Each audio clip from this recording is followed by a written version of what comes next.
क्या कहेंगे? मैं समझती हूँ जब इंडिया का गठबंधन हुआ था तो सबसे ज़्यादा अगर कोई परेशान था उस समय तो भाजपा थी, और जहाँ पे हर जगह गवर्नमेंट ऑफ इंडिया लिखा जाता था तो वो गवर्नमेंट ऑफ इंडिया बोलने में भी हिचकिचा रही थी। तो मैं समझती हूँ इंडिया गठबंधन जो है ये बहुत ही मजबूती के साथ पूरे देश में चुनाव लड़ रहे हैं और कट्टरता से लड़ रहे हैं। और मुझे खुशी इस बात की है कि लोगों का समर्थन लगातार इंडिया गठबंधन को मिल रहा है, और जिन प्रदेशों में रीजनल पार्टीज़ हैं, क्षेत्रीय दल हैं, उन प्रदेशों में लोगों का समर्थन उन क्षेत्रीय पार्टियों को भी मिल रहा है लगातार। मोदी जी लगातार यूपी में रैलियां कर रहे हैं। अभी इंडिया गठबंधन ने अपनी यूपी के फर्स्ट फेज सेकंड फेज के लिए भी कोई पहले एक भी रैली नहीं हुई, क्या कहेंगे?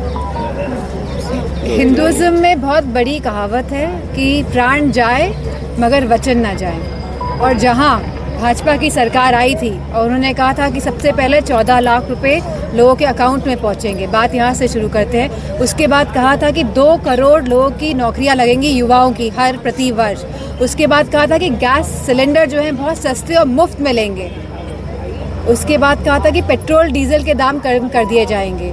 तो इस तरह की बहुत सारी बातें कही गई, जहां कहा गया था कि जो बिजली की व्यवस्थाएं में सुधार लाया जाएगा, जहां कहा गया था कि आवारा पशुओं की जो परेशानियां हैं जिससे हमारा किसान त्रस्त है आज, उसमें भी सुधार किया जाएगा, उन परेशानियों को हटाया जाएगा। कहीं ना कहीं यह सरकार जो बातें कहती आई है उन सभी में विफल रही है, और मुझे पूरा भरोसा है कि लोगों का साथ, समर्थन और प्यार समाजवादी पार्टी के साथ है। मोदी जी फॉरेन कंट्री से कई वॉलंटियर बुला रहे हैं इलेक्शन में, लोकसभा चुनाव वोटिंग के लिए।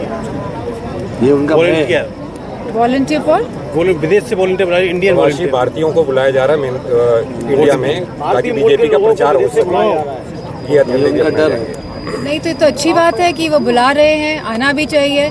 तो मैं, क्योंकि आपने बात उठाई है, तो मैं मैनपुरी क्षेत्र के सभी लोगों को कहूँगी जो भी बाहर है वो वापस आए और बढ़ चढ़ के इस चुनाव में हिस्सा ले और वोट करें। मैडम, थोड़ी हो रहा है कि वॉलंटियर इस बार बुलाए गए, उससे पहले बुलाए सकते हैं, इस बार ही क्यों बुलाया जा रहा है? खलबली मची हुई है शासन को कि कहीं ना कहीं लोगों के जनाधार में उनको घटता हुआ दिखाई दे रहा है, क्योंकि लोग खुश नहीं हैं, क्योंकि लोग समझ रहे हैं कि इनकी करनी और कथनी में बहुत फर्क है, और इनकी जो नीतियां हैं वो लोगों को कहीं ना कहीं पिछाड़ रही हैं। मैडम, मैनपुरी में विरासत के तौर पे लोकसभा सीट जो है वो आपकी जिम्मेदारी है, और आप यहाँ पे प्रत्याशी भी समाजवादी पार्टी की साइड से। भाजपा यहाँ के कैबिनेट मंत्री जयवीर सिंह को मैदान में उतारने वाली है। मेरा सवाल ये है कि जिस तरह से आप लगातार आरोप लगाते रहे, पार्टी आरोप लगाती रही, इंस्टीट्यूशन का दुरुपयोग होता रहा है, इस बार भी अगर कैबिनेट मंत्री जो अभी सरकार में है, कैबिनेट मंत्री वो प्रत्याशी हो रहे हैं, तो ऐसे में इंस्टीट्यूशन का दुरुपयोग होगा, आप किस तरह से लड़ेंगे चुनाव?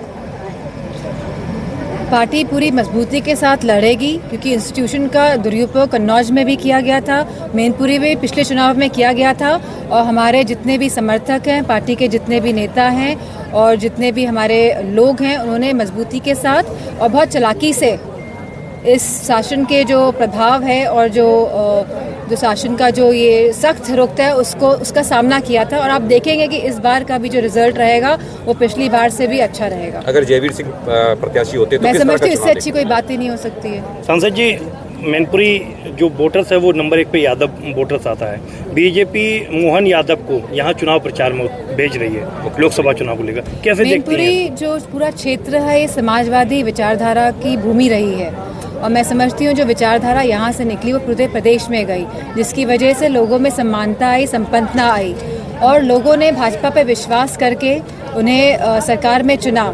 लेकिन जिन बातों के साथ चुना गया भाजपा को, उन सभी बातों में वो नाकामयाब कहीं ना कहीं साबित हुई है, और लोग त्रस्त हैं, परेशान हैं।